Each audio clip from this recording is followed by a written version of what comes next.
con un Josema surgiendo entre las sombras, un Joan Pradels en pleno ascenso meteórico, un séquito de fans detrás, convencidos de que podía derrotar a la mismísima bestia Michal Krizo.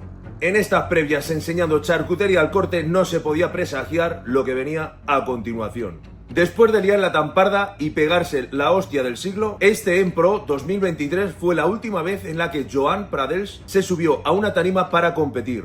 Aquel suceso ya es historia en el culturismo español. 3 años después intentó volver a las competiciones, en ese China Pro, y fracasó retirándose de esa competición. Supuestamente compite este fin de semana en el British Grand Prix. Veremos si lo hace, hasta que no pise esa tarima yo no lo tengo tan claro, porque puede surgir cualquier imprevisto. ¡Ah, hostia, hijo de puta! ¡Me ha hecho un E15! ¡Me ha hecho un E15! ¡Mira! ¡Ah! ¡Bruto! ¡Me ha hecho un E15! ¡Me ha hecho un E15! ¡Mire! ¡Ah! Es el peor día de todos.